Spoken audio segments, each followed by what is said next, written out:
All right. Welcome, everyone, to our Cache County School Board meeting on the 5th of August, Thursday.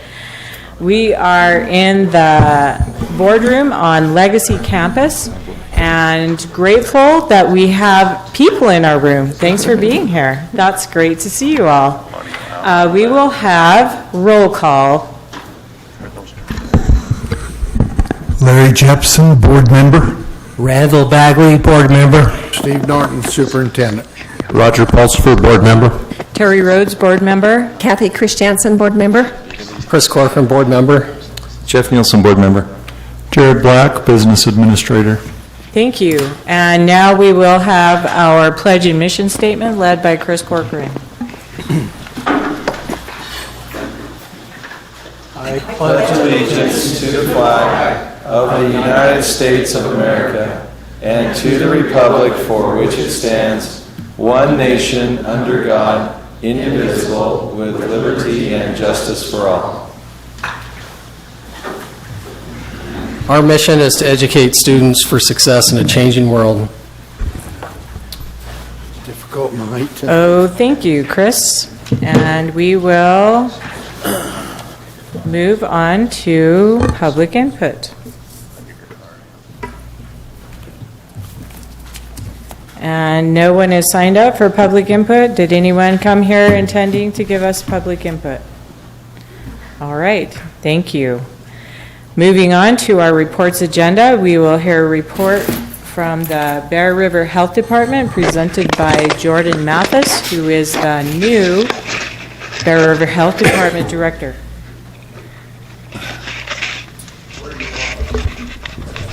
Trying to find the mic that works. Right here. Appreciate it. Well, first I just wanted to introduce myself. I've been here since January, but I've been able to get acquainted with Superintendent and his staff a little bit, but wanted to introduce myself, Jordan Mathis, new director. Give you a little bit of history about myself. I grew up most of my life in Davis County and graduated from Weber State University with a bachelor's degree in health promotion and communication, and worked at various places but landed in public health back in 2006, and I've been there ever since. Shortly after, that was in St. George, worked in St. George with 5 different school districts down there, with a district that covered the 5 different counties, and then went over to Vernal and covered a district that covered 3 different districts. And now I'm here, and I hope to end my career here. My wife's from the Tremont area, so we're back a little bit closer to home. So you guys have any questions about me? All right. I want to, thank you for your leadership through this whole thing, and I know that when I say this whole thing, we're not through it yet.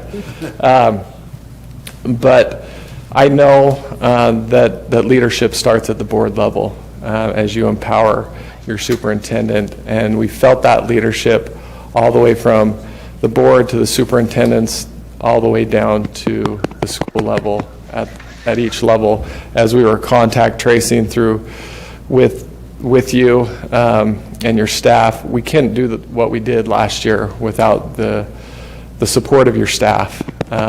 We can't do that on our own in public health.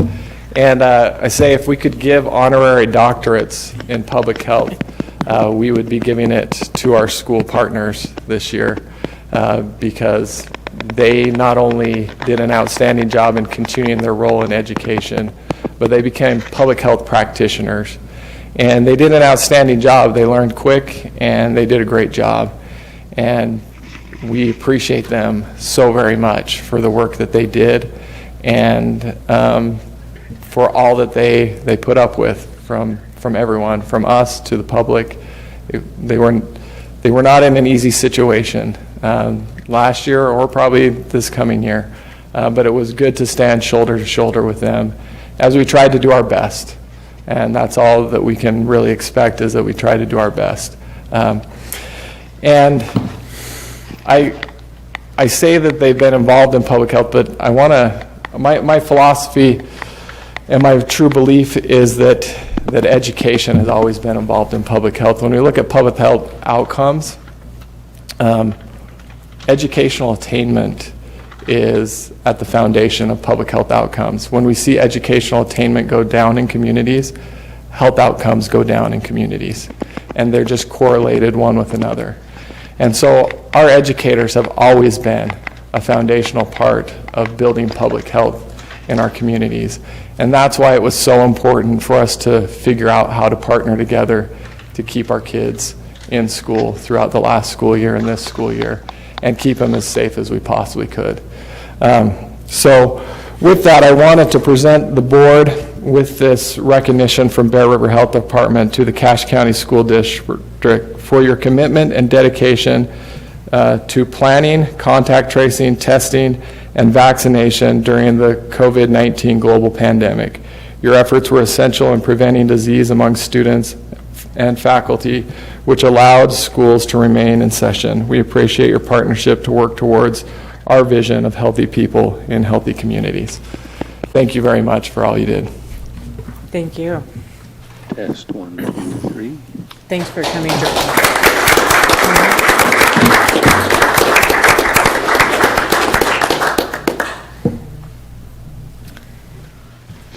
Okay. Next, we have on our agenda the School District Early Learning Plan presented by Jacob Downs and Beverly Saunders.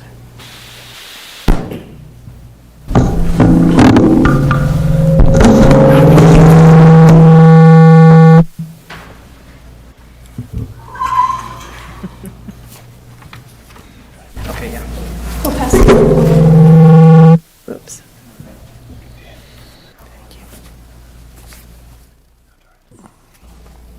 We good? Testing. Thank you.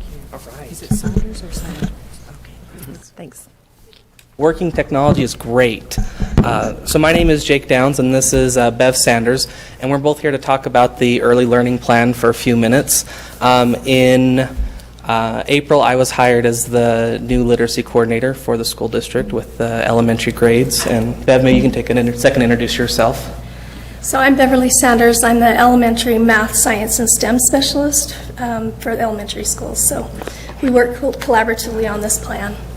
So in previous years, you've heard this as the early literacy plan, but the state is now calling this the early learning plan because in addition to literacy goals, they're starting to structure math into this plan as well. And so this year is a formative year for math. It's a year that data will be collected, and then in future years, math will have an early learning goal in addition to the literacy goals. So perhaps we'll start with Beverly can explain the math component and what that entails and where it's headed, and then I can explain the literacy component as well. So like Jake said, normally we have 2 literacy goals. This year we only have we still have the 2 literacy goals. This year there will not be a math goal, but next year it is required by this plan. So this year what we needed to do is answer the questions of what are we using in our math instruction, what does it look like in terms of criteria for Tier 2 intervention, Tier 3 intervention, and what are we doing to support teachers and students. And on page 4, which is the backside of your second page, it's section B for the early mathematics if you want to reference that. We had to discuss how we used research-based materials and how we're using research-based strategies to help those students in the classroom and supporting teachers. We had to answer to mathematical components of conceptual understanding, procedural fluency, strategic and adaptive mathematical thinking, and productive disposition. One of the nice things about this, where this plan has always been literacy in the past, now that we have math as an expectation, we also have support from the state because Acadian's math is now required in grades 1 through 3. And this is a math screener, and we had to talk about how we are using that math screener to identify students who have a math deficit. Last year, we piloted a diagnostic math assessment, and that, in companionship with Acadience Math, will be used to set that criteria for our students. It's in the building process. Our Tier 2, Tier 3 setup for math is in the building process. We have lots going on in the district already, but we'd like to get some more standardized things happening, and that's what this plan is asking for. Do you have questions for me on the math? So we don't have to have goals this year, but we do have to go have goals in math next year? Yes. This is the first year that we've had Acadience Math, and the goals are set, are based on the data that we retrieve from Acadience Math, so we can show our growth based on that data, and we don't have any preliminary data to go from. So next year we'll have the baseline year for this year, and then we'll start with those goals from next year. Okay, thank you. Anybody else? That doesn't mean that we haven't had goals we're working That's on. true. Right, Let me right. speak to that. I mean for this program. For this particular grant, we definitely, Answer board members, we've had math goals every year. absolutely. Good clarification. Yes, I've been in this role for 3 years, and this is actually, the fact that this is in the learning plan has been something that I've wanted. We've been working towards this for the last 3 years to have some systematic, strategic math intervention in our district. So this feels great that the USBE is following our lead, actually. So we do have goals. I have a couple of just curiosity goals. So is this the same form that you've always had to fill out for each school, or is this something that's kind of new? I know the math is new, but is the form? This goal is pretty much the same as it's always been for the district in terms of our early learning plan. It used to be the literacy plan. So the schools don't actually fill out this plan, but the district had to.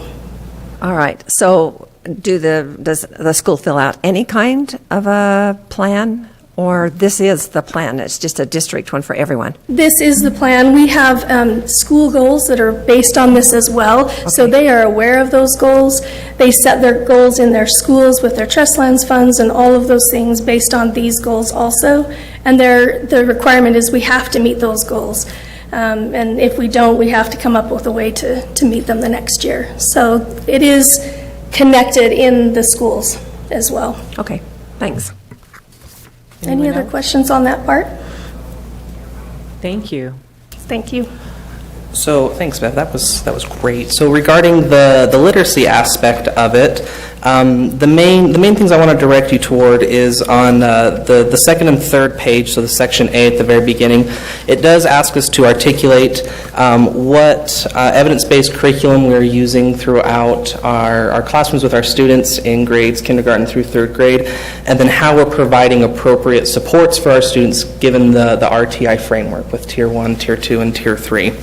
And so it's written in there. You can reference it and ask any questions about it. But I also want to direct you towards section C, which has the local goals for literacy.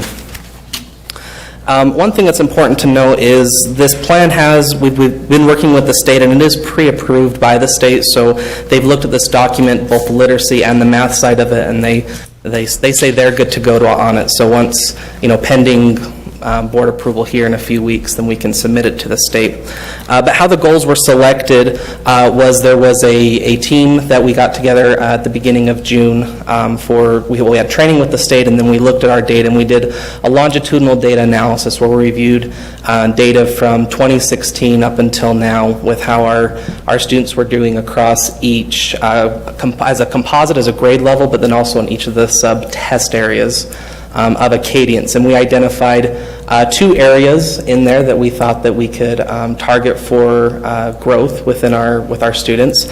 And the way we targeted those was we took our rolling average over the last 3 years, and then we added 3 to 5% growth on top of that. And that is what the state they've asked for as a stretch goal is, a 3-year rolling average and then adding 3% So our first goal that we have is for, in third grade, that increasing the students who are above benchmark from the beginning of year to the end of year on their oral reading fluency subtest by 1%. That has actually been a subtest that in some years we've shown a little bit of negative growth. Well, I guess it's not that students are reading less, it's that they're not making the progress throughout the year. So there has been a little bit of slide there. So 1% goal is that 3-year average given, and then adding 3 to 5% on top of it.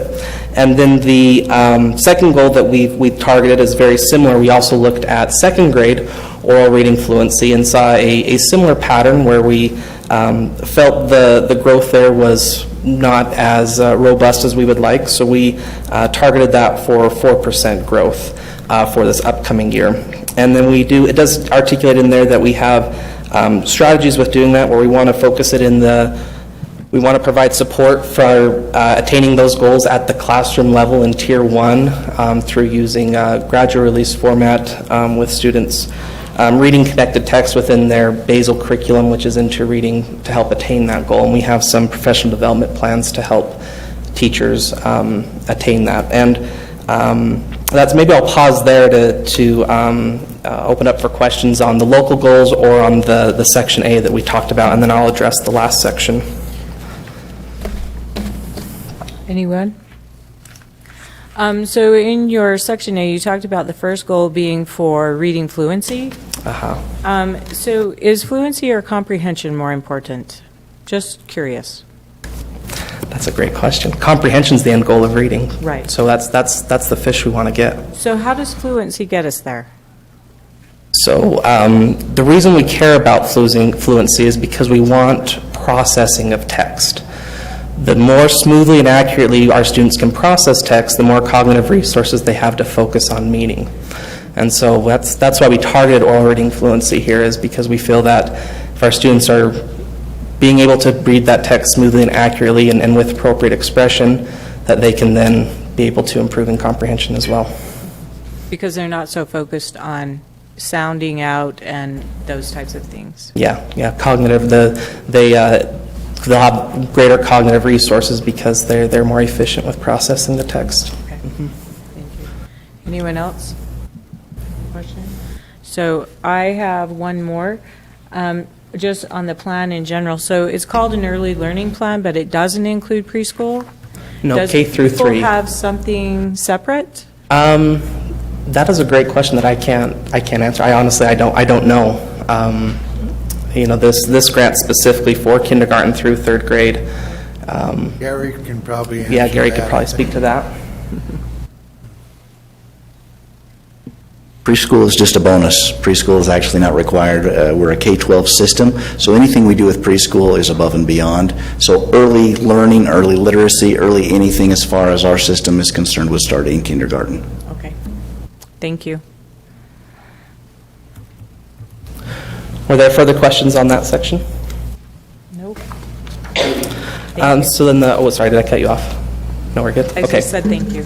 So then the last section is the state has also provided some money that's new money this year through the legislature, goes specifically towards professional learning. And so there's a professional learning grant money that's also added into the early learning plan. And that is money provided by the state to support professional learning. And sort of our traditional model has been providing, single-day professional developments, and this is meant to provide a complement to that, where with professional learning we're concerned about how do we provide smaller chunks of learning, but learning for teachers that is job embedded and that helps them integrate it into their classroom in a sustainable way. And so this section outlines what we've decided to do with that money. We have opted to hire a professional learning specialist, which it sounds like a lot of the districts in the state are using this money to hire somebody, but the idea of this person that's hired is that they will assist kindergarten, first, second, and third grade teachers with that professional learning aspect. So they would be conducting trainings that are either in person, asynchronously, perhaps through Canvas, or ones that are recorded and viewed later. They would be working with grade level teams. So they would work with a second grade team with a specific target that grade level team wants to work on. Perhaps it's richer oral language support for their EL population. Perhaps it's reading fluency, as we've written in the goals. But work with them to go through an established process of the impact cycle of observing, selecting a single target, collecting data on it, and then implementing different instructional strategies and monitoring the data to do that. So the details of that are also provided in there, but that's what we feel is a good direction to go and to spend with that money in a way that will support our teachers with honing their craft and becoming better educators to support our students. So that's all we have from the early learning plan. If there's any final questions, I'd be happy to answer them. Do you have to apply for this every year, the money? Yes, it's money that we have to, every year that we apply for it. And is the money always there in the state to apply for? So the professional learning money is brand new. It was, I think it was 2019, the legislature first passed it, but then it wasn't funded until this last year. But it has been funded by the legislature, so we anticipate that it'll be ongoing. The amount may fluctuate, but we do anticipate that it'll be part of this every year that we apply for. I just asked that because I was wondering, for the person that you hire to do this, do they have job security? Yeah, absolutely. That's something that when we talked about this and Gary and I have been working on this is perhaps that person's a bad fit, or perhaps this, whatever the reason that it didn't work out, then that whoever that teacher would have a guaranteed spot teaching again within the school district. Okay, thanks. Okay. So there are a lot of teachers K through 3. How will one person be able to service all of those people as a professional support? That's the question that keeps me up at night, and it's a very legitimate question. So part of this is scalability, right? We have to start, somewhere. But I've spent a lot of time thinking about that, and previous to this position, I actually was an instructional coach with the school district, working with 3rd and 4th grade. And I loved doing that because I was able to go and work one-on-one with teachers, but still, there's that issue. And so that's where the idea of if they can work with a grade level team, then all of a sudden they're working with 3 teachers instead of 1 at a time. But then also my master's degree is in instructional technology, and as part of that, I looked at e-learning and also adult pedagogy. So how can we capture progress that a professional learning specialist is making with a grade level team in their classroom? How can we capture that with some video and put that into some asynchronous training that then would be accessible for our teachers? So part of the idea of this is building up over time a catalog of I sort of envision different tiers where there might be a one-page quick glance of how to do X in your classroom, and then there might be a little bit deeper module or a little bit deeper dive that gives video from actual classrooms that's been used in, teachers that have tried this out and that you could contact, and more of a tutorial of how to do it rather than just a one-page takeaway. And then I sort of envision another deeper level of it being, I'm a research person. I just finished a doctorate in May from Utah State, so I care very much about good quality, curated resources that really can use to support our students. So I sort of anticipate that last level being more of that scholarly academic, where if there's a teacher that they really want to go and read and dig deep, that they can do that. And that's sort of how I think that we can combat that. We've got a lot of teachers and one person, and that's something that will be built up over time. But the good news is that if we get the right person, and when we hire the right person, and we have that person for a while, that's something that we can develop over time and build capacity within the district. Wow, so you and that person are going to be here for the next decade? Working on... We'll be working hard, yeah. Okay, awesome. Thanks so much. Anybody else have... Looks great. That's great. Thank you, Beverly and Jake. Okay, thank you. All right, our next report is the emergency response training results. Thanks for coming back, Kurt. Well, you know, I was We in the just don't neighborhood. see you enough. I was in the neighborhood. I thought I'd stop by. Thanks. So we did have our emergency response training on Monday, July 19th, and I'm reporting back to the board on its success. I thought it was very successful in the fact that we learned a lot. We did a lot of things right, and we had some things that we have to work on in our district. But I wanted to talk a little bit about that, and then I want to invite Lieutenant Barchi and Doug Fulmer up to help me, because they were masterminds on the other end of it. So I shared with you just some charts and graphs of surveys that we did at the end of it. But considering that we did have some limitations with this, we had about 130 employees that were involved in that, plus over 100 EMS and other volunteers that were part of this as well. We were all at one school, which wasn't their school, and so that was a limitation on that. But our tech people here did a great job of setting up duress in the classrooms, and that went pretty well. So we were testing our protocols that we've been striving for the last several years, and we did a really good job. Just an anecdotal piece.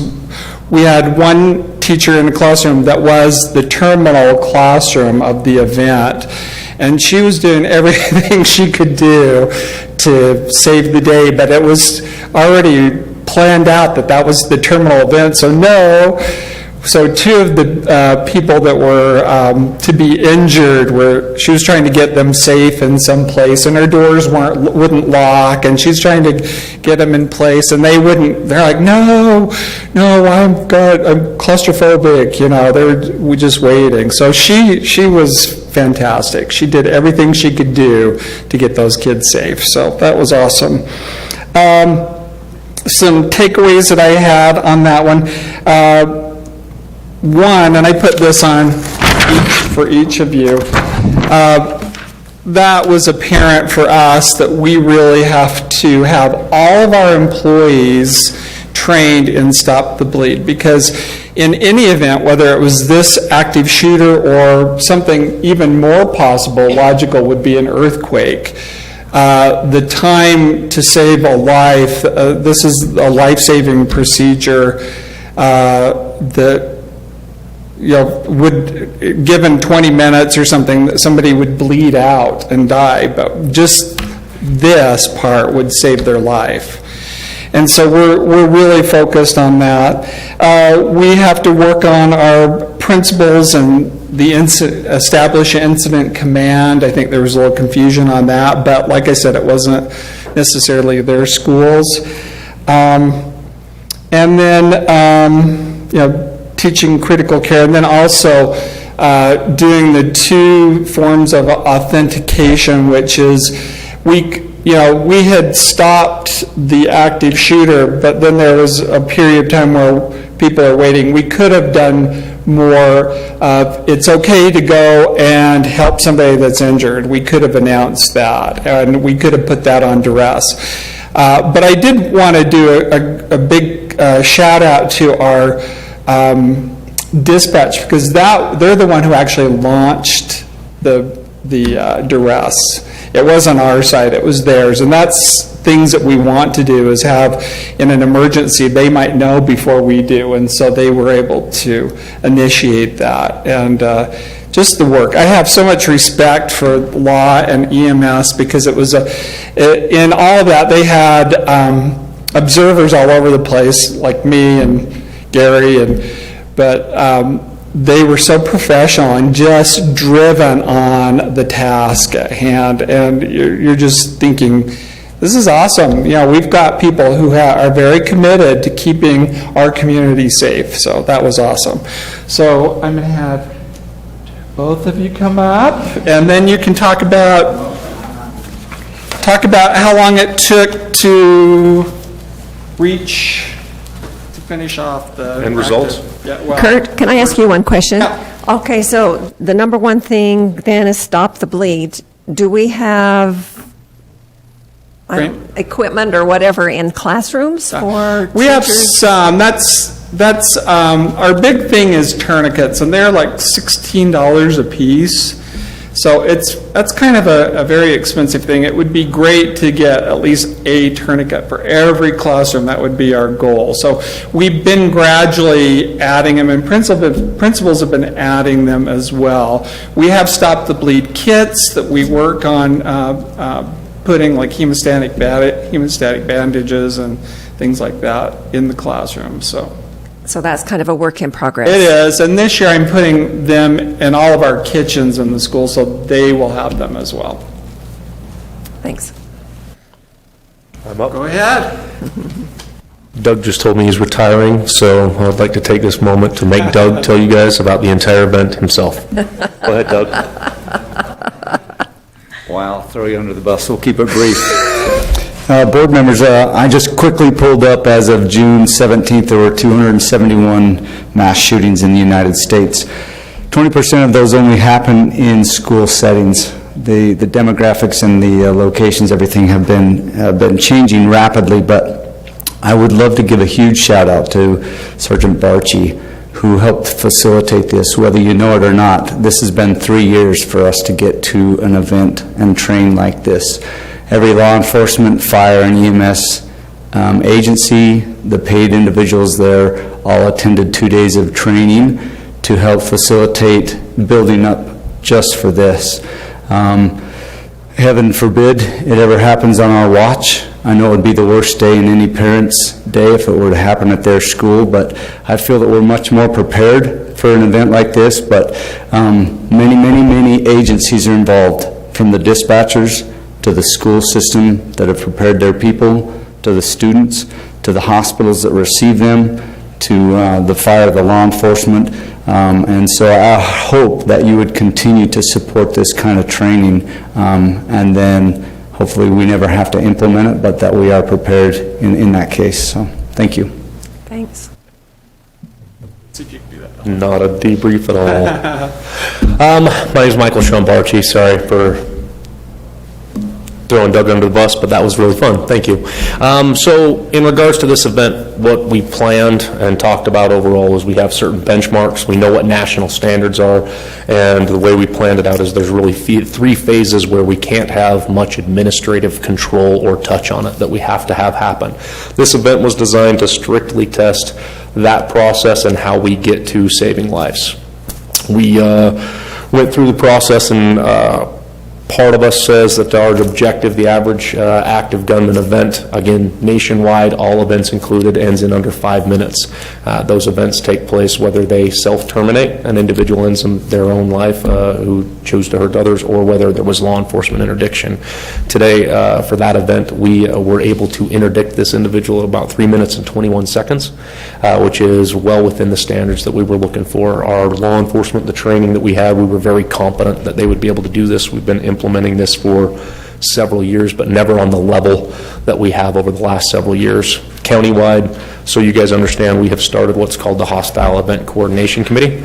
This is us taking these type of events or this type of situation and coordinating with businesses, with school districts, and creating that common language, asking for Stop the Bleed kits to be placed with all IEDs. Wow, you can tell where I'm going. All explosive devices, please come with your own care stuff.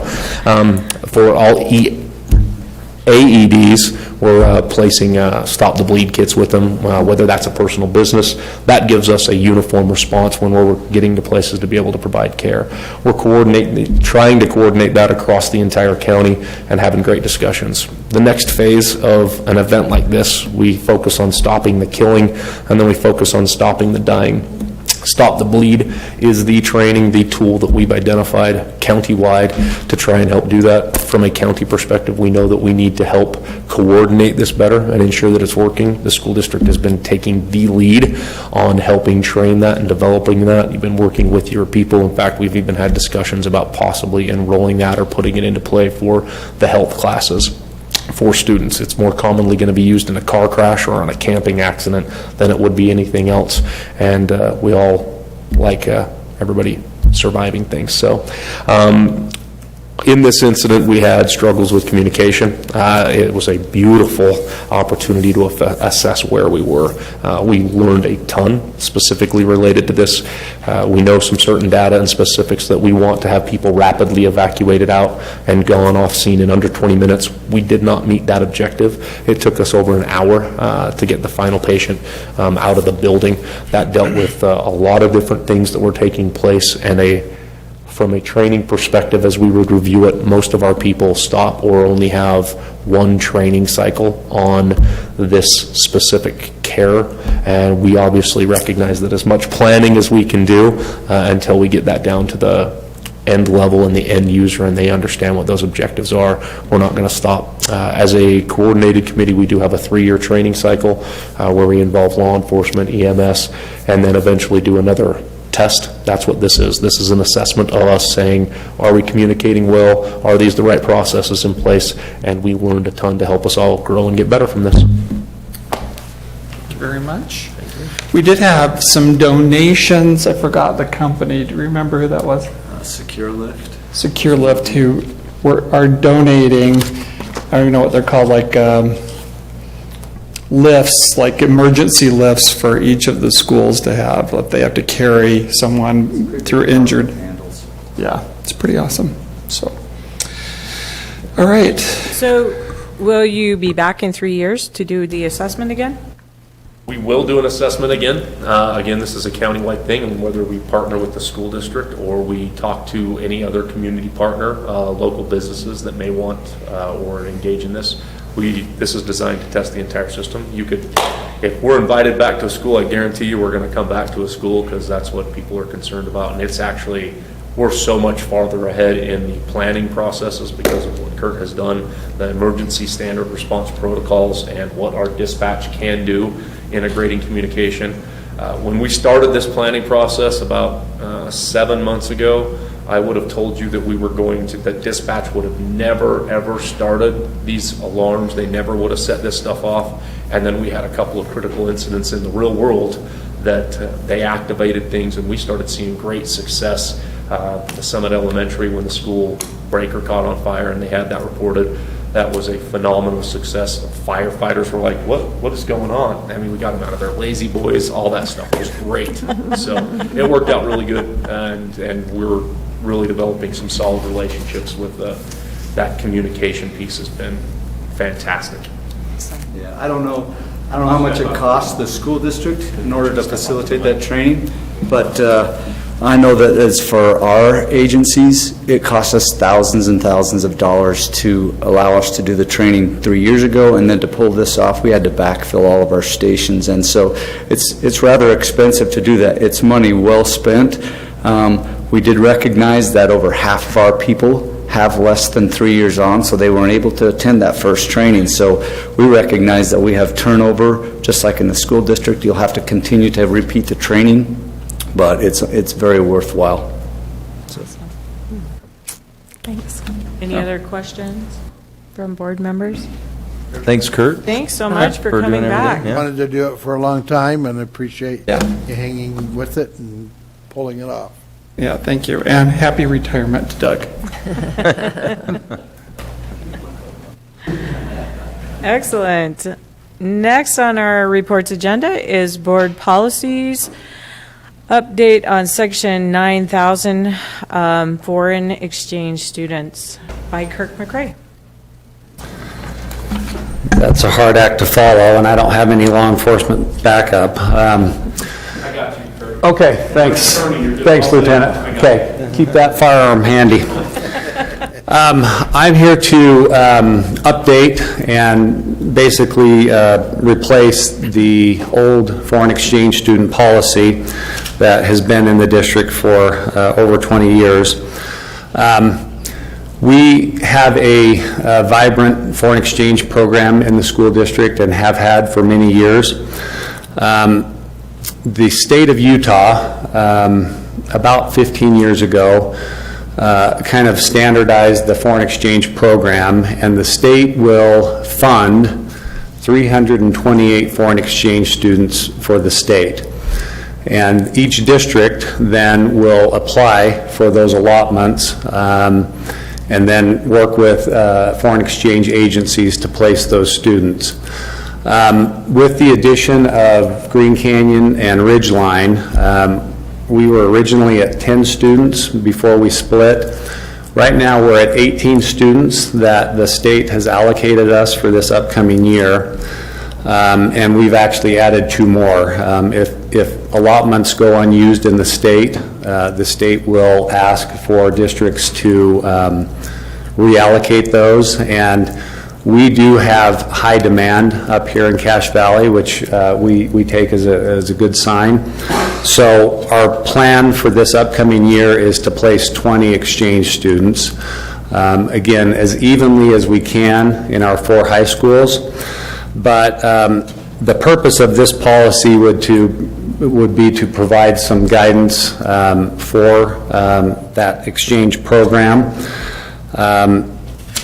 The exchange program, part of it is to give a visa to these students, and that visa that these exchange programs use is a J1 visa. We do not get involved in the issuance of those visas or in the immigration process, but we do work with agencies that are accredited by the CSIET. So they take care of all the immigration, they take care of the J1 visas, and they go through a screening process that's pretty rigorous. Once they've gone through that process and have identified a student and a host family, they make application to the district, usually around the first part of April, and usually we'll have about double the number of applications as we do allotments. And so we try, again, to spread those out evenly in our schools. We also try not to favor one agency over the other, so we try to evenly distribute those. It's not really a lottery system, but we try to make sure that no school is overly impacted by that. So that's, I assume that you've got the policy that looks like this. So it's got the new policy up above and the old one down below.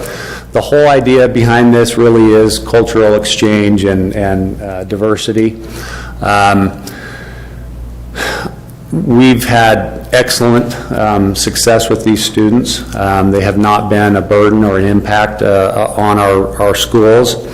Last year, we only filled about a third of those with the COVID pandemic, which was actually surprising. We didn't think that we'd get any, but we did still have about 8 that were placed last year.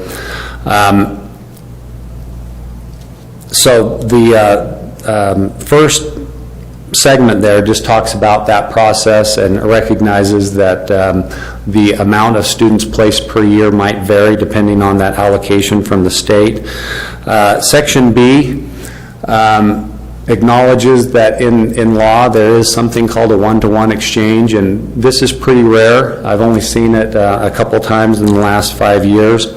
But if there is a specific one-to-one exchange, the district does need to recognize that placement, and that's where a student from the same agency is placed in a foreign country and a student from a foreign country comes to our school, and that doesn't count against that 328 WPU allocation, because we count that student as if they were the student that they replaced.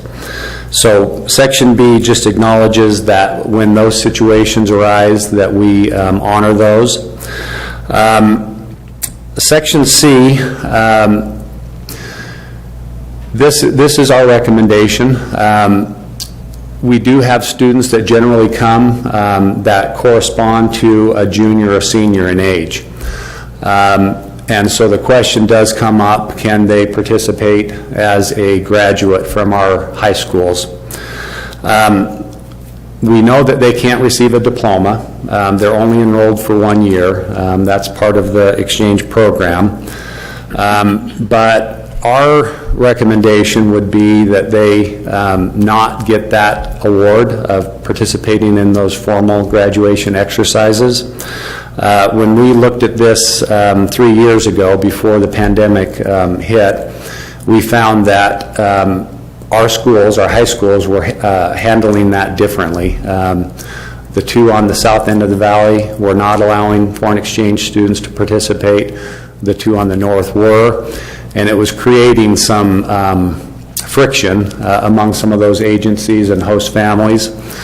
And so talking with those principals at that time, we felt like that was an honor that our students deserve and work for 4 years. And we didn't want to dilute that by allowing students that didn't earn that honor. So right now, our recommendation would be that they couldn't participate in formal graduation exercises, but they could, of course, participate in other informal celebrations and so forth. So that's Section C there. Section D, because they are funded by the state, we are not charging out-of-state tuition or extra fees for them, but depending on the classes that they enroll in, there may be some fees associated with that, and they would pay the same fees as other students would. And then lastly, the I-20 forms. There is another type of visa. It's an F1 visa for students. It does require a local education agency to issue an I-20 to allow them to immigrate here and participate as a student. The district has never been part of that program, and we just want to make clear that we are not involved in that immigration process, so we would continue not to issue or participate in that I-20 form, which is part of the old policy as well. So that's kind of the policy in a nutshell. Do you have questions? Anyone have questions? I do. So I don't have a copy of that here. Oh, It's in policies, if you go to the down arrow and under drafts, up here. And then just go to it and go to the number. That was my question. Is it in the policy with the two different policies, so I can just read it? yes, it does have the two different policies. The old policy has been lined out, but you can still see that. Okay. And again, this is an update. I think it reflects our current practice. So yeah, you can compare both. That's just all I wanted to know, is how to find Okay. both of them. Thanks. Anyone else have questions? Which countries do most of these students come from here, just out of curiosity? You know, we really get worldwide participation. South America, Brazil has been pretty heavy, but right now they're restricted. Asia, Japan, not very many from China, but Thailand, Indonesia, Scandinavia, Europe. It's fairly broad, and that's another thing that we look at when we're placing them, is to try to disperse that as equally as we can, so that we don't have one area of the world that dominates more than another. Okay, thanks. Thank you for making the policy more concise. Well done. Well, thank you. That's our goal. Can I just make a comment, Terry? You know, I had a couple of people in my precinct who called me about this last year because COVID, you know, threw a wrench in everybody's plans. And I just want to thank everybody in the district for your work in accommodating, you know, some of those students who visited. They still came. They had a great experience. And like you, I was kind of surprised that anybody was coming last fall, but it still worked out really well for these students. And I just want to commend, you know, the district for their work in accommodating those students. Thanks. Yeah, we do see a real mutual benefit there. So even when the funding has been in doubt some years, the superintendent has told us to continue to find ways of making that program work. So yeah, I thank you. Is the funding from the state pretty solid right now? Yeah, it is. Yep, it hasn't ever gone up since that original 328, and I would say that proportionately, for a district of our size, we do get more than our proportion, but we think it's a good program, and we'll continue to ask for that allotment. Okay, thank you. Yeah, why would any foreign student want to go anywhere other than Cache Valley? Good question. Yep. That's right. All right, thank you. Kirk. And next on the agenda is the 2021-22 school fees amendment, and the draft is in your board docs posting. The state law provides that we can amend our school fees as long as we have 2 meetings again anytime we talk about amending a fee. So this would be the first meeting. A couple of changes that we're proposing to the board. About a month ago, we had a state driver's ed meeting, and there are several issues brought up there, and a suggestion was strongly made that school districts take a look at your policy and make sure that within your policy you took care of addressing 2 issues. And down on the bottom of the first page, the 2 issues they talked about was driver ed appointment cancellations and retaking an online course. Those were trends that they were seeing in the state that a lot of district policies were not covering, but yet it was occurring a lot in districts.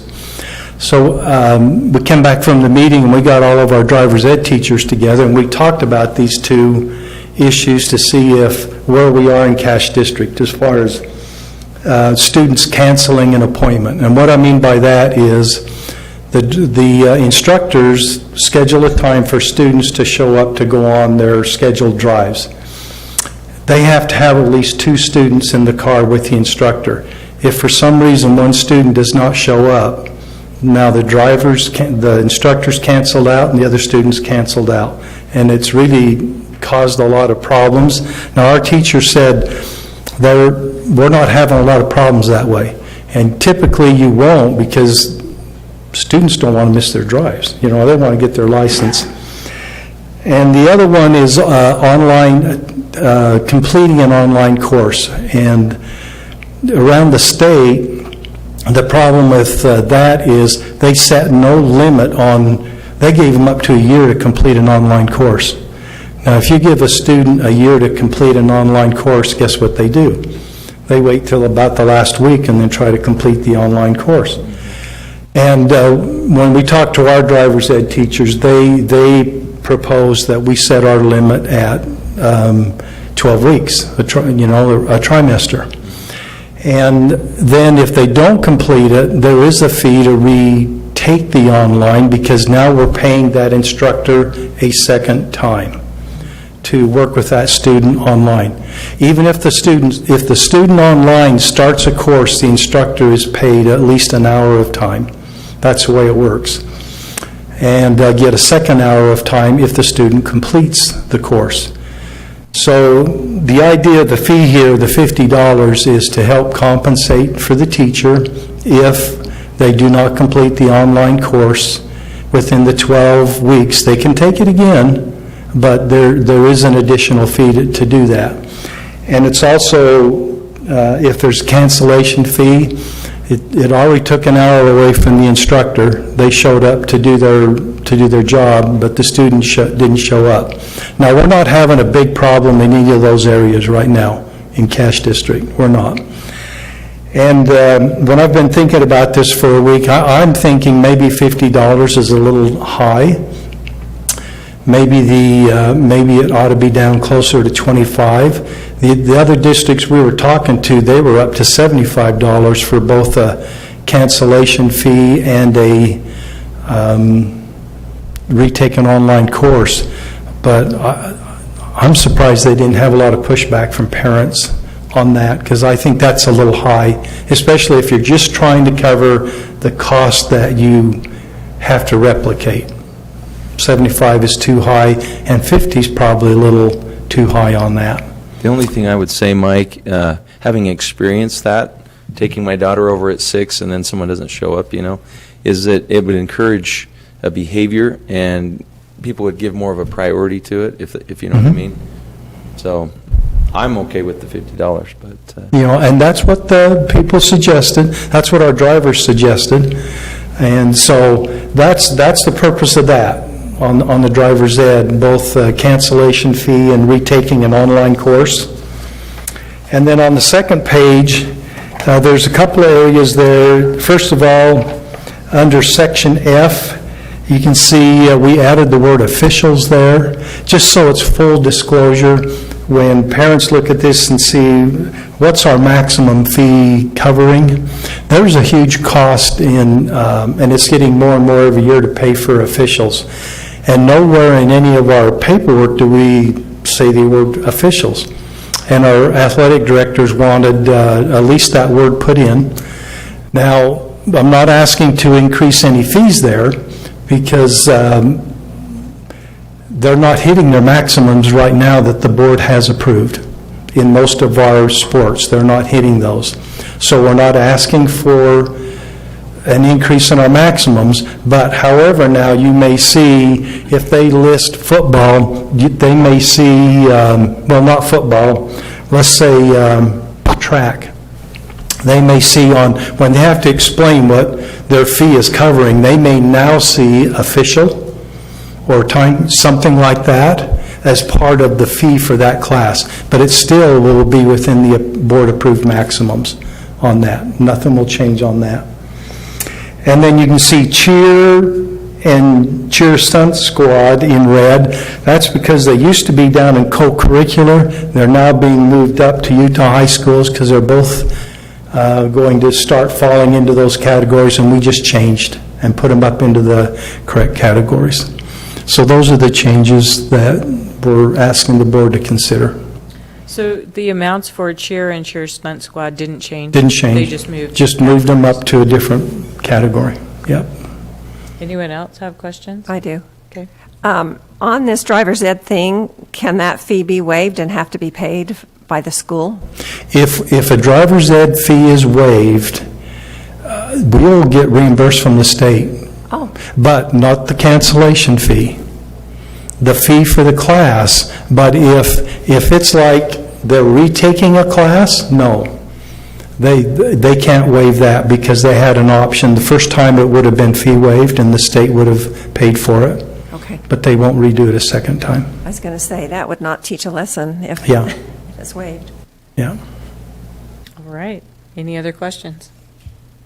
Okay. Thanks, Thank you, Mike. Okay. Next up, our COVID response plan for 2021-22, presented by Tim Smith.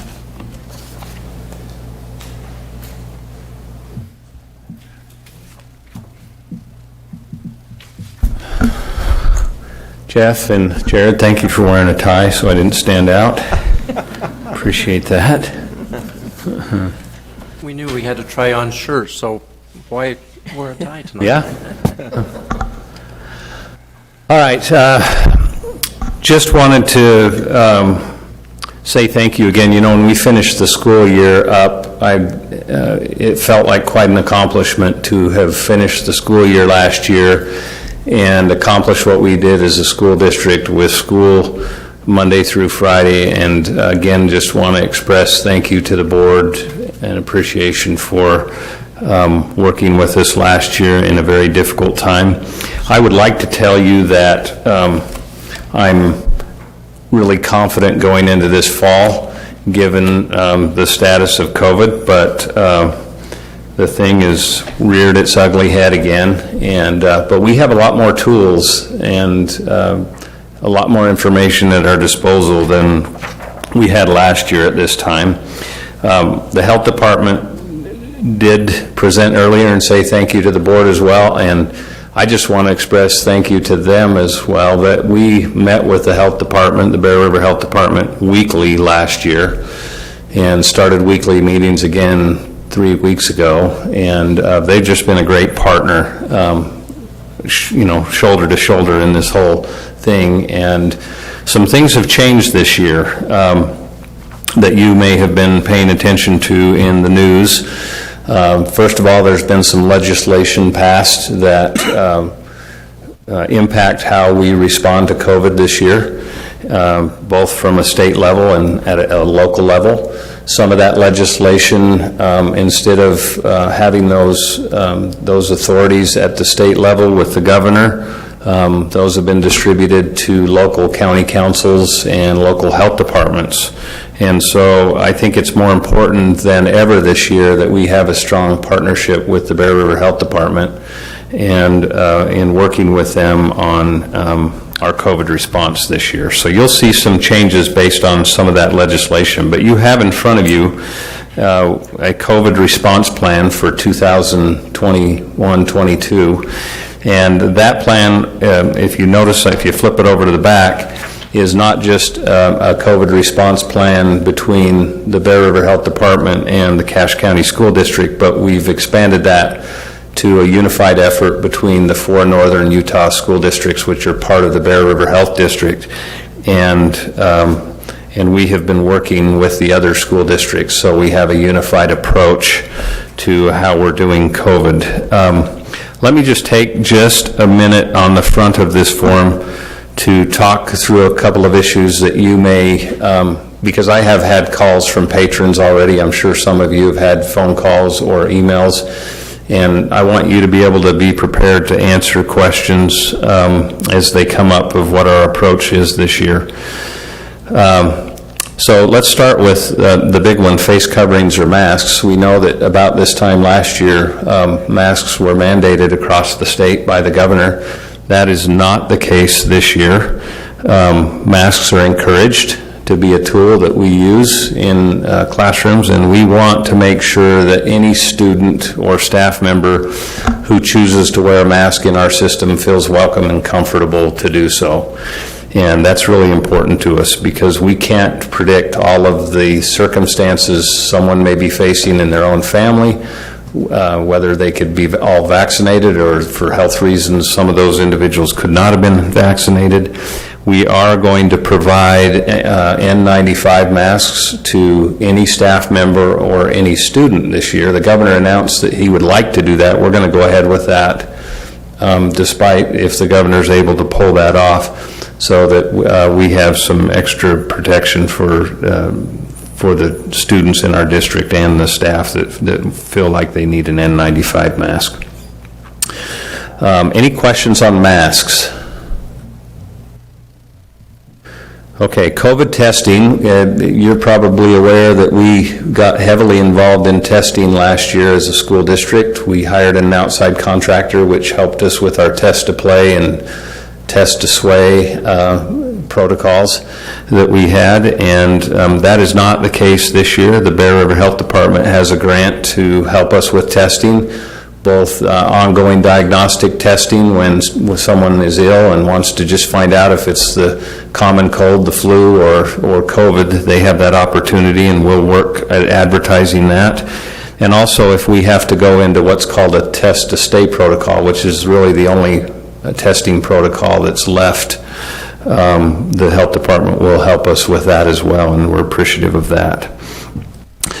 Vaccinations, of course, that's a wonderful tool we have at our disposal, and we are encouraging individuals in our system to be vaccinated. Of course, you're aware that that's only available to anyone in our system 12 and older right now, and that is a personal decision of who gets vaccinated.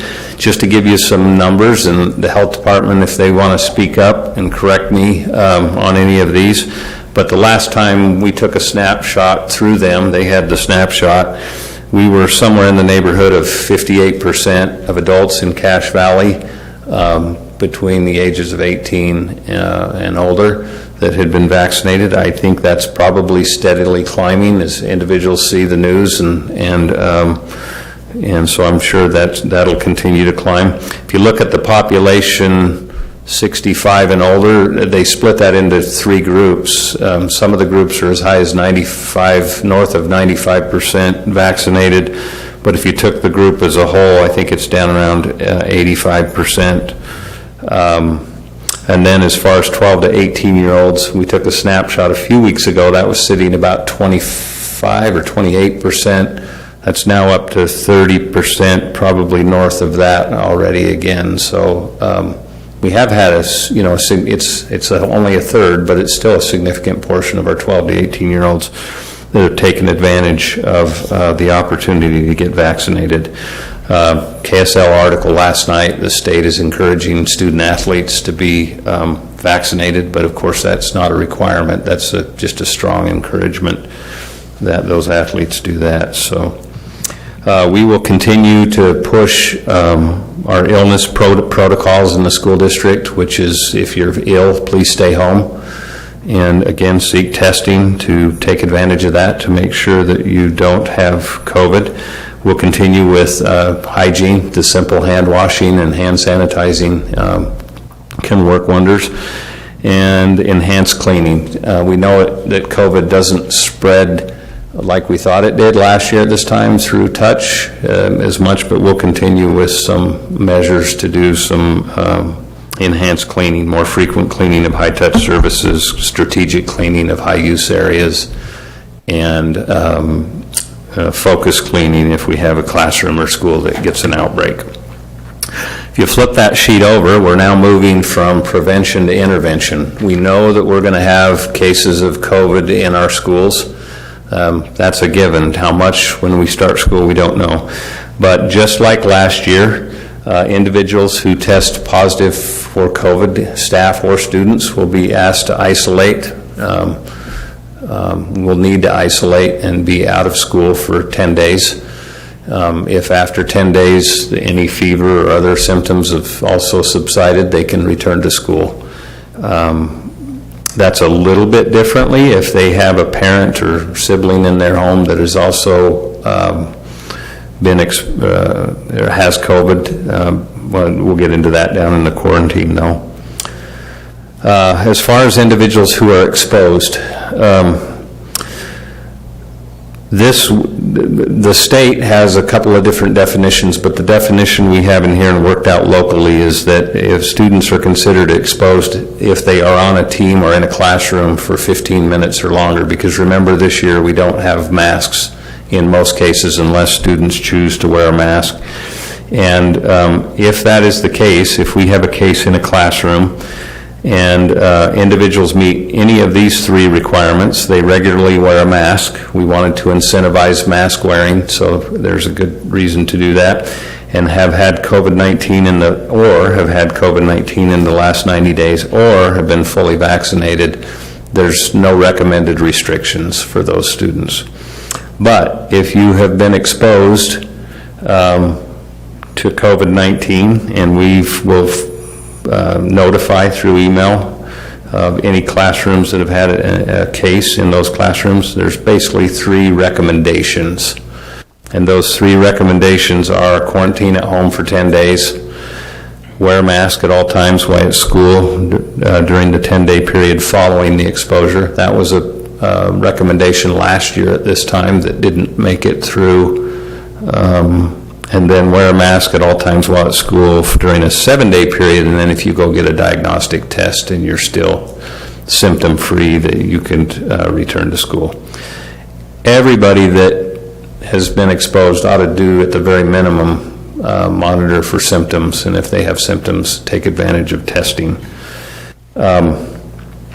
We don't have a way to mandate those, so if you're exposed, I guess you could come back to school and ignore all of those recommendations, because there is nothing in statute that says we can force someone to quarantine or force someone to wear a mask. So we're going to have to extend trust to our public that they'll make good decisions, and I think in large part they did last year, and that's what helped us get through this. So we're putting a lot of trust in our public again.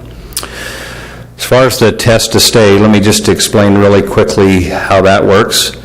If we reach a 2% threshold or 30 or more cases in a school, we will employ what's called a test to stay protocol. And basically, any student or staff member who wants to return to school, so won't close the school, will need a negative test result to return to school. So if you choose not to be tested, you can't attend during that outbreak period because you can't produce us with a negative test result. And we are required to have parental consent of anyone under the age of 18 for those for that test to stay protocol. What was the frequency of that testing, or did you say?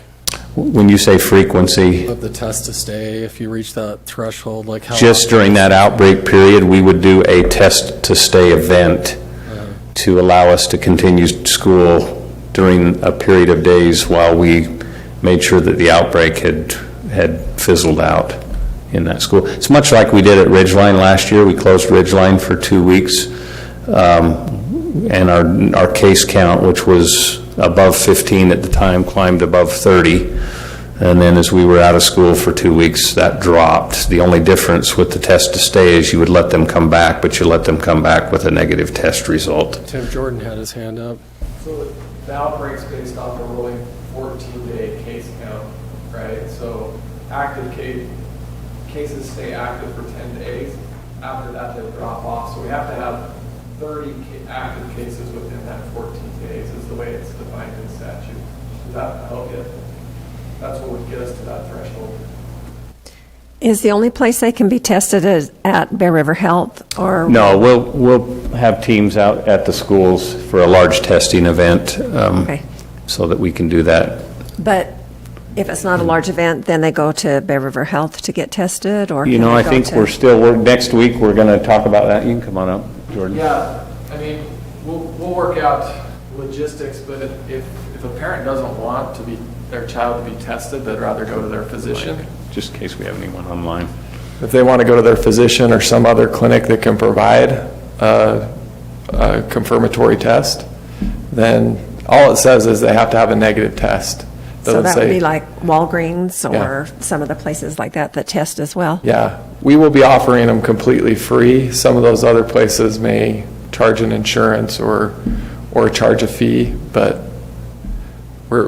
our job is just to facilitate keeping as many kids in school as possible. So we'll be there to be able to do it as quick and as efficiently as we can. Okay, thank you. Does it seem, maybe while Jordan's up here, I mean, when you just do the arithmetic and you think about, like, say, a high school with 1,500 students where only 30% of the student body is vaccinated, then you've got over 1,000 students who are unvaccinated. I mean, of course, some of those students might have some sort of natural immunity based on prior exposure, but I mean, it's just arithmetic at that point. I mean, it appears to me as though, a lot of schools are going to be in a state of kind of perpetual rolling, I guess, test to stay status at some point in the fall. Is that kind of your feeling as well? I mean, just given how transmissible. The Delta variant is, so the reproductive rate of the variant that we were dealing with last year was about 2.5, meaning about 2.5 people to 3 people would be infected for every one infection, and we're looking from 5 to 6 on this variant. So it's highly transmissible. We won't have the prevention in place, but test to stay does kind of at least put the brakes on it for that 10-day period. And then obviously closely monitoring and I think education, even for all those that do test negative, how many of them test negative but could be positive 3 days later. I think making sure that individuals are doing what they can. I don't know if you heard Dr. Fauci, and we have been watching the trends from the Delta variant in other countries, that they all spiked and then they took a pretty quick downturn, and there's a possibility we could see that. I've learned through this process never to try to predict the future, though, because nobody's been really good at it ever. People that are much smarter than me are not even good at it. So I don't know. There is a possibility, but our goal would be to look at how we're seeing that. And rather than, and the goal of the legislature is to not do blanket measures, but to look at it, just for an example, if we have a high school that's being impacted, ensuring that the other schools, secondary and elementary schools, are continuing to go. We may just see isolated outbreaks in different schools where we try to mitigate those. And we're hopeful that some of those will encourage vaccination after that. And we can continue to increase that number. And we're honestly hopeful that by sometime late fall, early winter, we'll have a vaccine for the elementary kids as well, approved for emergency use. So we'll see what happens. Yeah, I guess, I mean, first of all, I am so appreciative of how cooperative, how cooperatively you're working with the school districts, and especially to work simultaneously with the districts across the Bear River Health District is such a great plan, and this plan is, absolutely the best. The best, it includes the best options that you have under the circumstances.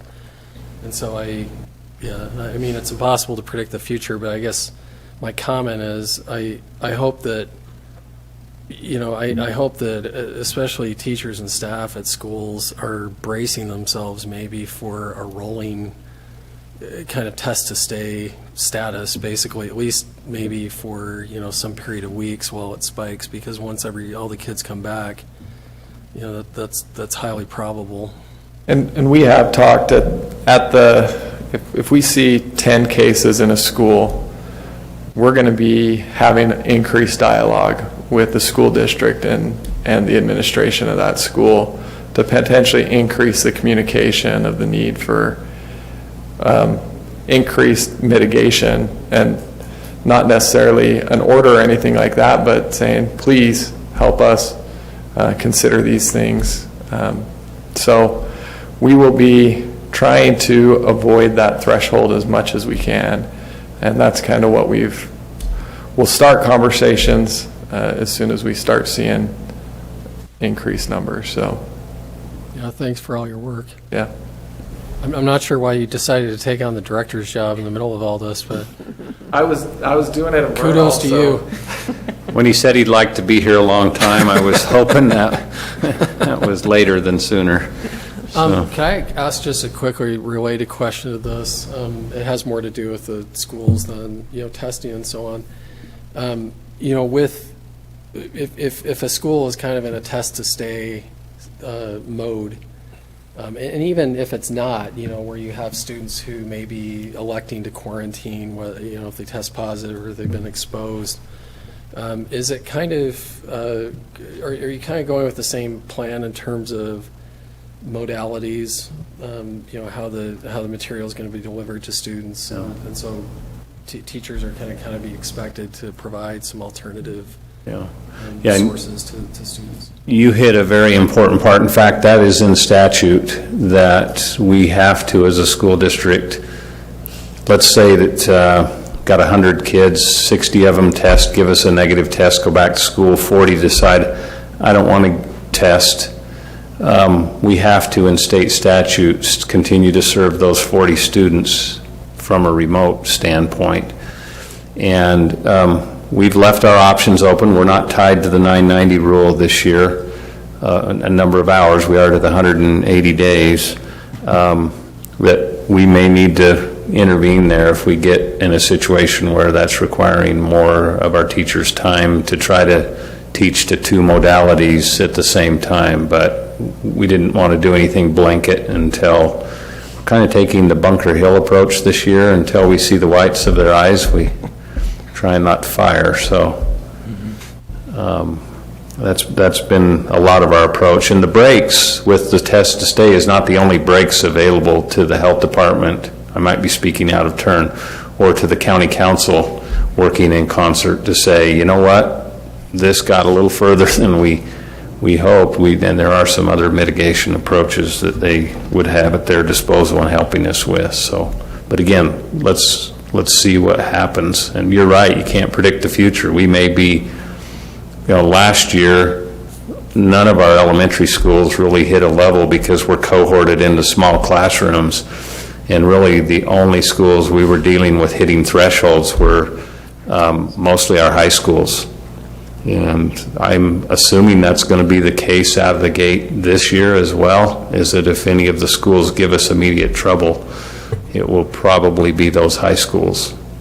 Will the schools still be social distancing in their classrooms, in the cafeterias, and?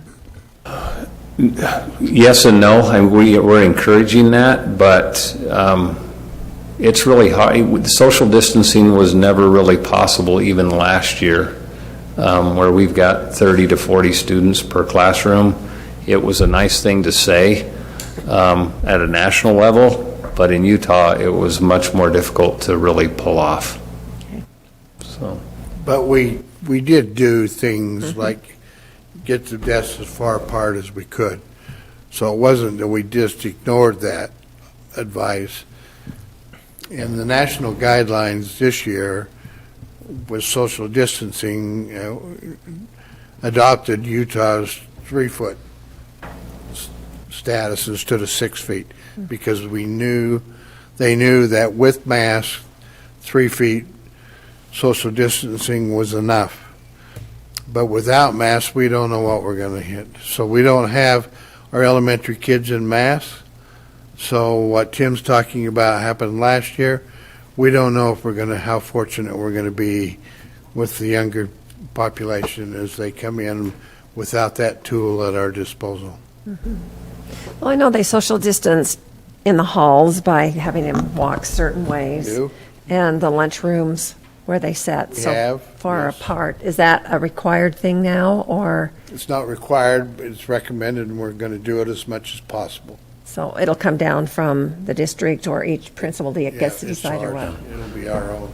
we're going to keep seating charts in K-12 as well, just so it gives us an opportunity to do enhanced contact tracing if we need to. Some of the cases last year, we would notice, we've got a high case count in this school, but it broke out in a couple of families that got together for a barbecue, and we could really isolate it to those two or three families, keep it out of the school.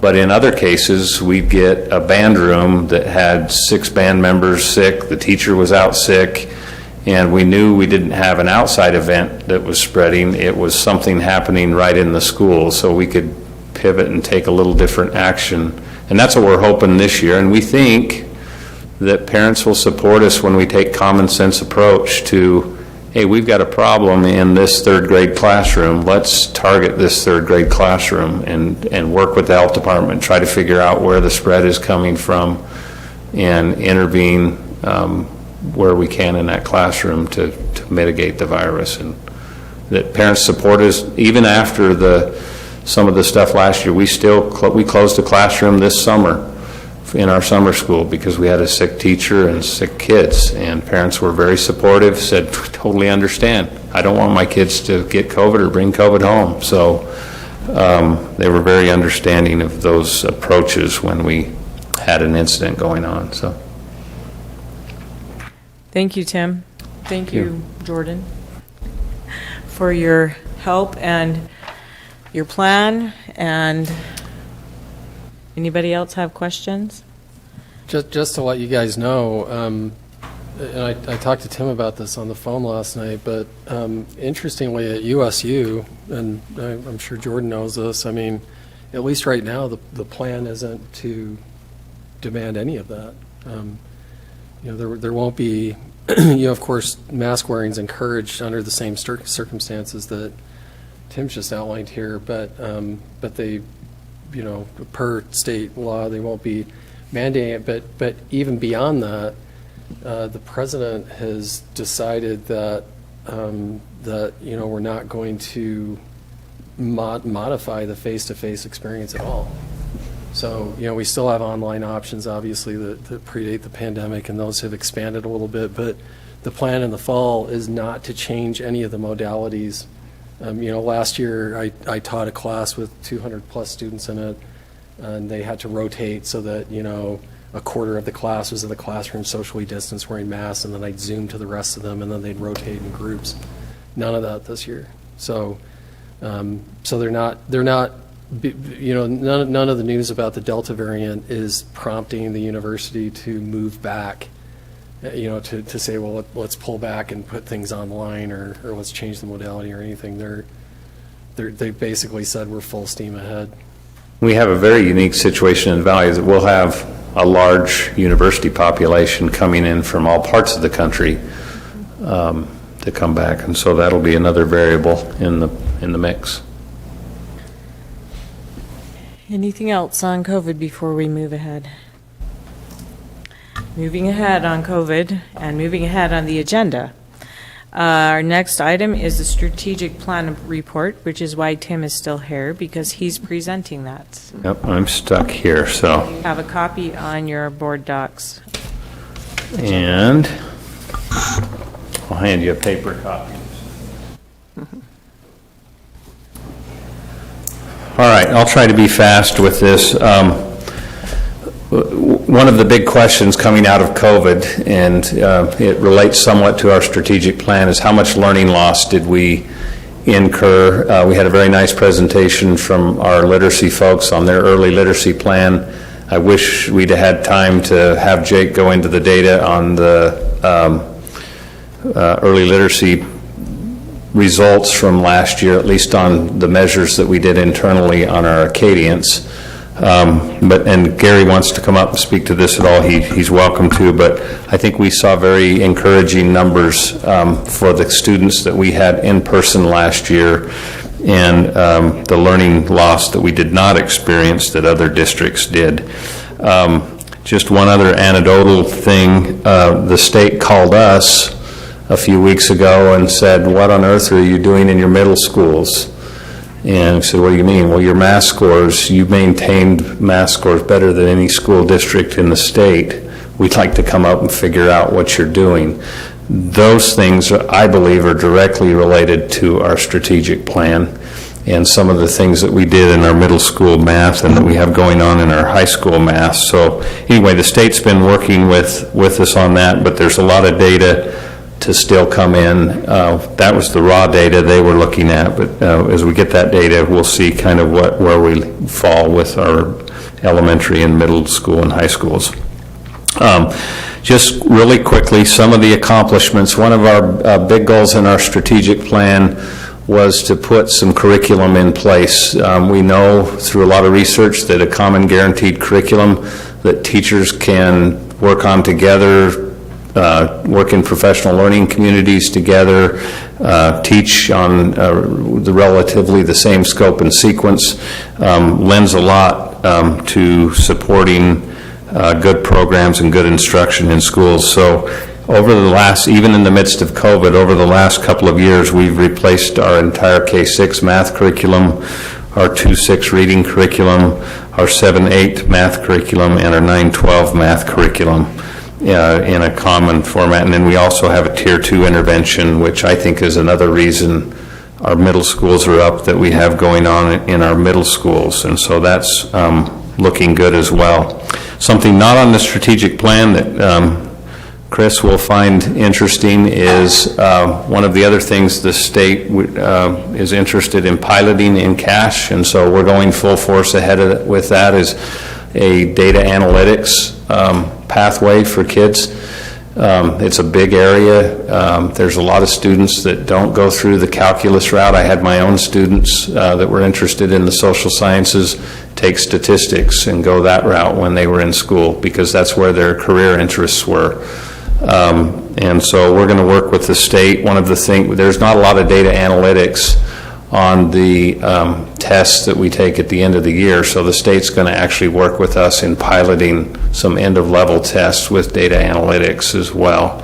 And basically what it's going to do is when a student reaches the end of Math 2, and they go into math, level 3 math, they can take off on a data analytics approach, and then they can go into higher level statistics classes, concurrent enrollment statistics classes, or AP statistic classes, and do that. So we're excited about that. So that'll That'll involve a new course? Is that what you're saying? No, right now, it'll just be injecting into that level 3 course that we already have more units on data analytics, and then it prepares them to take a concurrent enrollment data course, statistics course. That's interesting, because I just met a few weeks ago with somebody on the, I can't remember her name. I'll have to dig it out and talk to you after this meeting, but she is on the math committee, I think, for the state board. And I talked to her about this very topic, creating this kind of pathway. So I'd really like to talk to you about this. Yeah, we'd love to have you involved. If you think that would be appropriate. Yeah, so we have Joe Bowler out of, that's the second part of our strategic plan, is working on mathematical mindsets and helping kids to feel confident and competent in mathematics when they finish in our secondary system. And so many of our teachers have been working with Joe Bowler out of Stanford, and in fact, we have 11 of them doing a summer class with her, and she's very excited about working with the district. Is doing 2 sessions before school starts, and that's being supported through our strategic plan with our DTL grant. And so we were surprised that many, we had only about a week and a half notice that Dr. Bowler was willing to do that for us, and we got 11 takers in the middle of August to come back early and take advantage of that, so we're very excited about that. By the way, it was Lindsay Henderson is the person I was talking to. Oh, okay. Yeah, it's the same person we're working with. Oh, okay. Yeah, so, yeah, absolutely. So, yeah, well, let's talk after. Our digital teaching and learning grant, we've been focusing on a couple of different things there. Our digital teaching and learning specialist has trained about 700 teachers last year, and with a specific math focus on getting them better on tools like Canvas and Google, so that they're better prepared. We're putting 2 Chrome carts into our math departments in our secondary schools every year, so we'll have 2 more going in, and in the course of the 4-year grant, we'll replace, every math teacher will have access to digital devices. A lot of our curriculum is digital, and our Tier 2 interventions are digital as well. So as far as plans to distribute the strategic plan, which I think was one of your questions, we will be covering that on Monday in our administrator in-service. We're planning on going out into our school community councils, and I know you did some of that work, but we want to make sure it's uniform across the school district. Planning on emailing the plan out to parents, putting it on our website. We didn't do a lot of that last year because we were in the throes of COVID and trying to deal with that.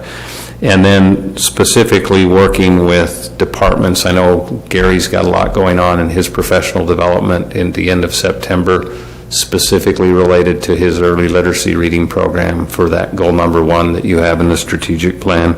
And of course, you heard the early literacy plan today, which is all about that first goal, which is making sure every child can read on grade level by the end of grade 3. And then we have a lot of efforts going on with our ESL team, because that's a population in our school that I think is struggling right now with reading and English language arts K to 12. And so we're working to do some things and put some things in place. We're excited to have a new secondary teaching and learning director that can focus on that, much like we've focused in the early grades with reading, that can focus on mathematics and help us there. So any questions, any other questions you have that I haven't covered on the strategic plan?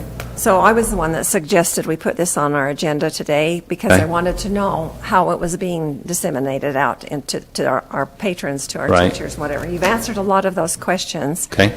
So one thing I noticed today, keep in mind my technology knowledge, but I went on to see how fast and easy it was to find the strategic plan on our website. And unless you knew exactly what you were looking for, which I don't think parents would know or teachers would know, it's not real in your face. Right. It's under the heading Our District, and then you have to go down and click on that. So what I'm wondering is, since this is our plan, and I think everyone in our district should know what our plan is, and parents should be able to see what our plan is as well. Is there a way we could do it electronically in a better way than that on our website? Yes, we can definitely put it, front and center on our banners and that type of thing. We can put it front and center on our website. That typically wanes over time. I mean, it's like headlines on the news. If you see something a lot, people then go numb to it a little bit. So I think part of the issue is just keeping it out there and bringing it around over and over again and having it be a splash, then backing off, then having it be a splash and backing off. And so I think that, but then always there somewhere where parents can find it. And I think you're right, we need to make it a little more prominent, so. I just felt like you went to so much work, and Jeff worked on it, and the board worked on it, and it is kind of like our road of where we want to go. Right. And that everybody in our district should know what street we're on. Okay. Well, and if you have other suggestions, please feel free to call. We'll keep you informed. What I'm already doing, but I'll look at my notes again, and if there's something, I'll let you know. Okay. Other Thank you. questions? Any other questions for Tim? Awesome. Great. Thank you so Thank you. much. Board committee reports. Jeff, board and superintendent evaluations report. Sure. All right, I'll take a few minutes here and we'll talk about that. So let's start with the board report, board evaluation. So in talking with Richard, I mean, we have generally favorable results, and so we probably need to reduce the scope of the questions and maybe change the questions so we can get down to a tighter resolution on improvement opportunities. I mean, generally speaking, everybody feels pretty good about what's going on, and now we need to see what it would take to it's so general in a sense that it's going to be hard to identify specific things that we can do to improve. And so I've got an idea for the retreat where we can maybe dial in a little bit more on what we're looking for here. If you were to look for anything in the questions and the responses, maybe some people are concerned a little bit with how do we communicate with our stakeholders, and how are we communicating with our legislators and selling ourselves to the legislators. And then the last thing is there were some underlying tones of concerns about making data-driven decisions. And so Richard and I talked about this a little bit, about maybe how we can modify the questions a little bit next year to being able to dive in on something a little tighter. Okay. But we will, so we're still planning on next week, right, the 15th? Yes. Okay. I'll have a little bit more of discussion on that then. Okay. So as we set some goals. And then as far as the superintendent, I mean, if I had an employee that I was working with these responses, yeah, I mean, we all feel really good, Superintendent, about what's going on with our relationship with you. Thank you. But I think always there's an opportunity to improve, right? And so we probably need to have some, just a little discussion about, maybe what those opportunities are. I don't even know if I would know how to identify what they are right now, but there's definitely always something we can do to improve. So if there was, in my attempt to extract a lot of information out of this, it's kind of hard because of just all the favorable results, and I think that going forward, we may want to change things a little bit. And Richard said that they can help us in that opportunity, so we'll look forward to doing that. Just one quick, suggestion, because it is hard sometimes when it's an aggregate like this, but I can think of 2 or 3 goals I have personally, to improve my own service, and so maybe going into our retreat, that's what we might want to think about. I could certainly identify a couple of things I want to do better, in the coming year, and so that might be, I think that's kind of what you're suggesting, is that might be one way to approach this, is just to, set some individual objectives as well. If it's hard to identify, kind of a broad pay. Yeah, and I think the proactive part of it is probably something that, as a board, we can try and anticipate, the trends that we see happening in education, the things that we can do to get out ahead of the curve a little bit as far as what we need to do to help with the district. But yeah, I think that's right, Chris. Okay, so thanks for that introduction. Next week we'll follow it up more in depth. And everyone can, I like the suggestion of everyone coming with an idea for yourself personally to improve. So if we do that, then we can have a better discussion next week about that. Thanks, Jeff. Yep.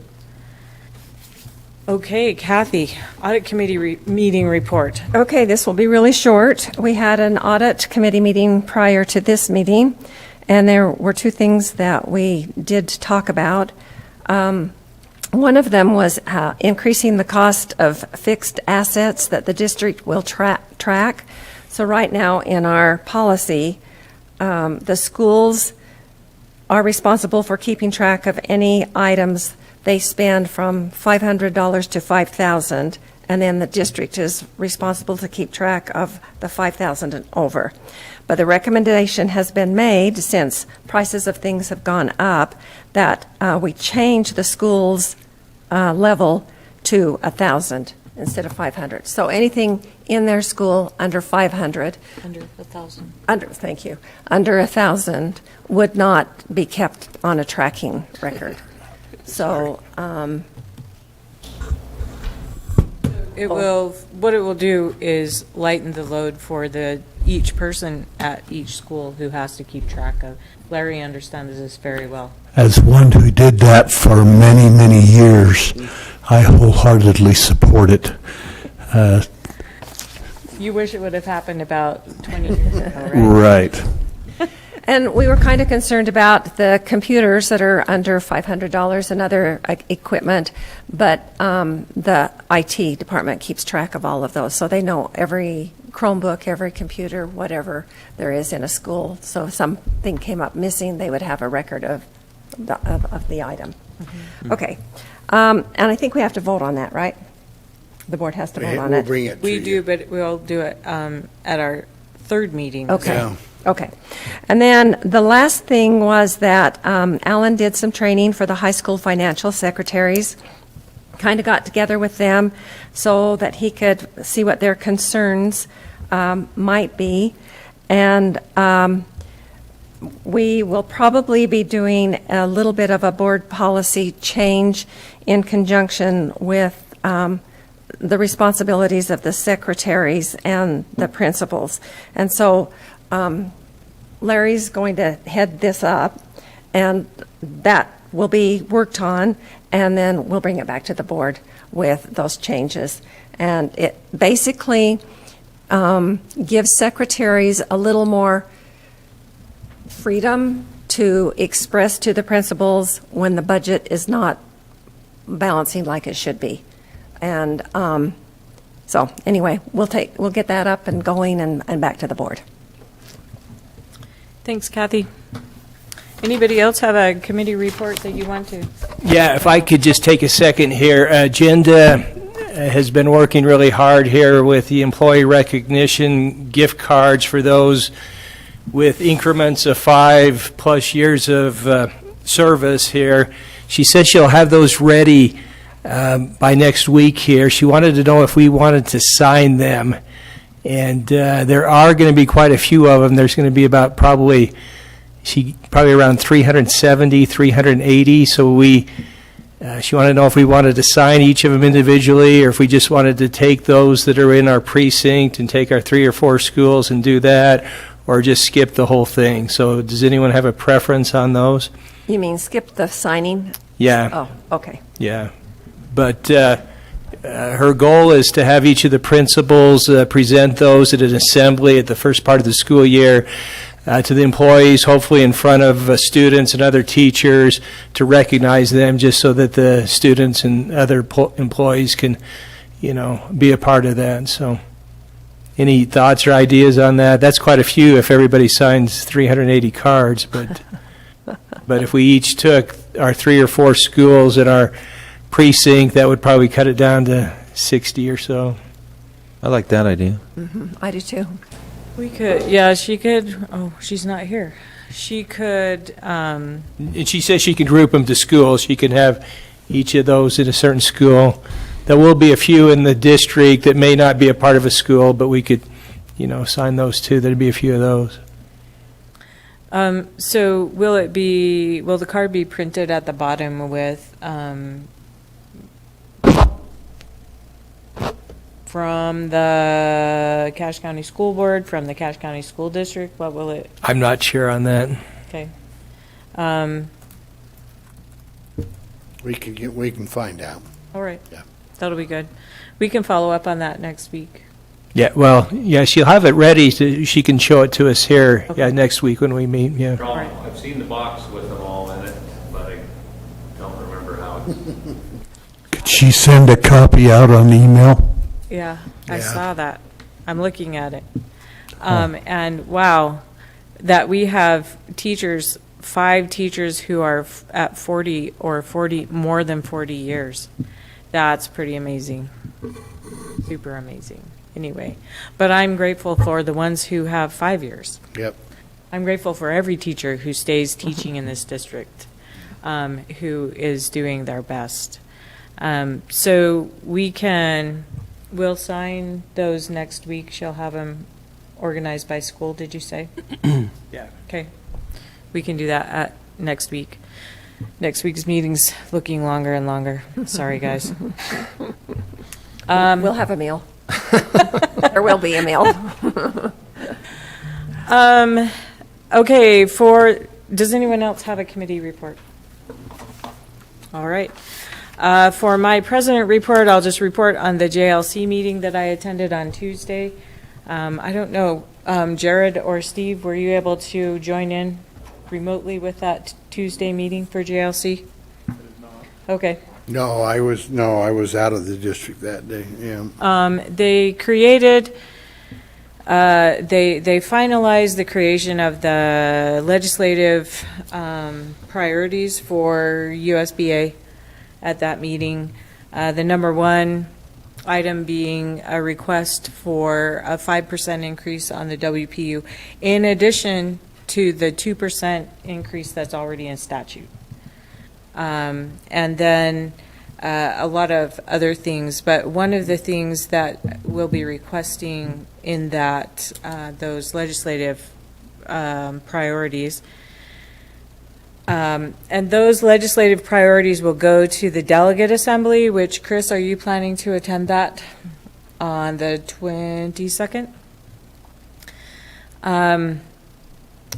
Those legislative priorities from the JLC will go to the delegate assembly, who really have the power to make those the legislative priorities for USBA or not on the 22nd. And one of them, though, intrigues me, and one of the requests is to have the legislature fund districts with enough money to cover the cost of curricular fees, so that we don't have to charge parents fees for things like textbooks or ceramics class charges, or so think about the fees that you paid as a parent or charged as a teacher for specific fees within the school day.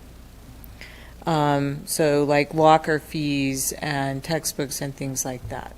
I think that's a really interesting ask, and I was talking to Jared about this, and he said in Emery County they made a decision a few years ago. Just last year. Oh, just last year, to just cover those fees and remove all the curricular fees for parents in the school district. And anyway, I wonder what you think about that.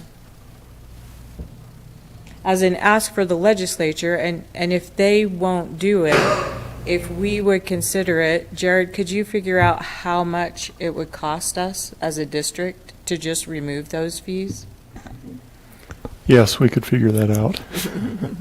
Well, I know you can. But if you would report on that in our, not next week's meeting, but the next one, that would be helpful.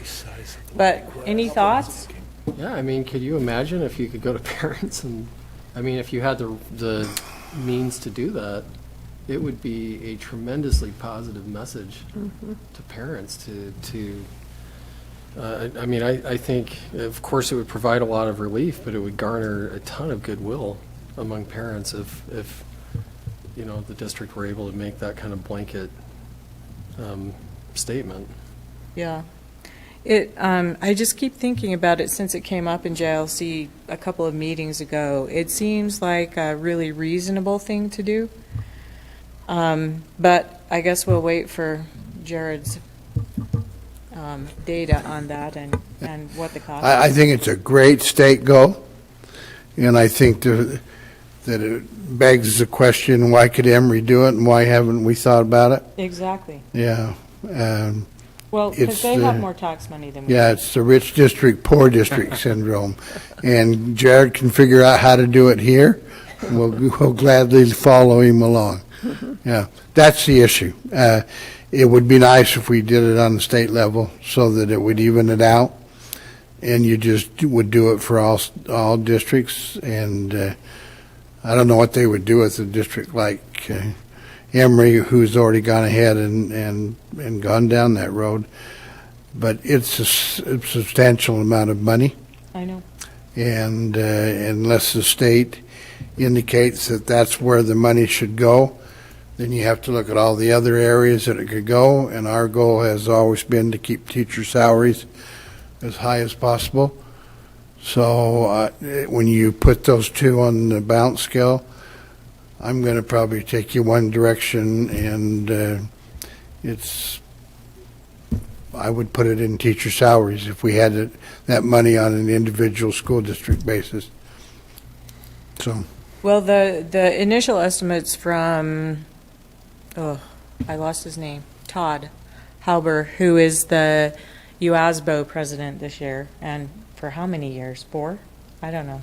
Anyway, his estimate statewide is $53 million for that ask, which is a little more than 1% of what the WPU is. WPU, yeah.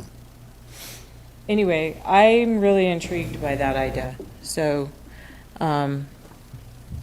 just thought I'd throw that out to you, that's on there. There are a lot of other things on there, but you'll see that eventually from USBA anyway. You know, the trifold thing that they're changing the format this year, so it's not a trifold. Well, it may be a I don't know. Anyway, you know, we're always trying to update those things, but trying to get the legislature's attention for what the real needs are in education. Anyway, that's my report. Superintendent. We had a wonderful time, had all the superintendents basically from the state here the end of last week, and I know they spent a lot of time talking about COVID. I can tell you there was a slide that happened to pop up that the gal from the state health department was presenting, and it said all bus drivers and all students by federal mandate will be in masks, and that took the breath out of the whole room. And then a quick text from one superintendent to somebody down to state, or we got an attorney general's opinion that state law trumps what happens to be just a CDC recommendation. But other than that, they were certainly impressed with the building, and we have made a concerted effort to move all the fine art that we have in our district out of the old building here and out of some schools that we had it in. and we certainly have improved the ambiance of the whole district office by the work of Agenda and Delphi. And so they were sincerely impressed with that, and the food that came from the Whites. I think I've convinced a whole bunch of beef eaters that they ought to try fish every once in a while. I don't know if I've got Roger quite there yet, but Every once in a while. yeah. And we had a wonderful 2 days. Kind of not so stressful, except for the fact that we had to start talking about COVID, and spent most of one whole day back in that arena. And then we have our in-service. Tim, help me remember the day, September 16th? 3 days. Huh? Yeah, 3 days. We're doing a major principal in-service on the 9th of September, all day, and then we're doing all staff in-service on September 14th. 14th. A late start that day. That's Kevin Brown, and I think most of you have heard Kevin Brown. Yeah. But you're invited to come if you would like. For those of you who haven't heard him. And Do you still have Mike Schmoker coming on the 9th? just for administrators. We caught him on his ascent years ago, and Chad Downs told a joke at one of the meetings, and I ran into Mike Smoker 15 years later, and he was still telling the joke, and I'm going to see if he's still using it. And he remembered coming to Cash when he was just first starting to be a presenter and somebody who had something to enlighten us, and we're happy to have him back once again. And I think a lot of our administrators certainly weren't there when we had him the first time. And so it's the start of school. It's August. We've already got teams playing. Some are winning and some are losing, and that's just the way it goes. And I told the principals, I don't know where this year's going to take us, but wherever it takes us, we'll be there, and we'll still be teaching and learning. Teachers will be teaching and students will be learning, and we have not lost our position as the premier school district in the state with our scores. So we hope to maintain that, but there are a group of kids that we can do better, and we will. So thank you. So is the opening social on the 16th a go? it is a go. Okay. We haven't decided if we ought to mask up for those who are cooking. We'll just kind of play that by ear right now. We will try and make everything individualized so that nobody has to share ketchup bottles or anything like that. We certainly don't want to be instigators of spreading the... Would you like us there to help? We would. Okay. Appreciate it. So it starts at 5, is that correct? You know, I haven't looked at that for a Yeah, while, but I it think is. that's 5 to the 8, I time. think is what it is. Okay. 5 to 8. What time? No would you- swimming. What time would you like us there? If you can come at any point during that and you want to help us, we'll accept your help. If you want to get really helpful, you show up an hour early and help us set up. Okay. But it's not certainly not necessary. On the 16th. All right. Wow, we have a few diehards still here. Thank you so much for coming. We have reached the end of our printed agenda, so we will adjourn. Thank you.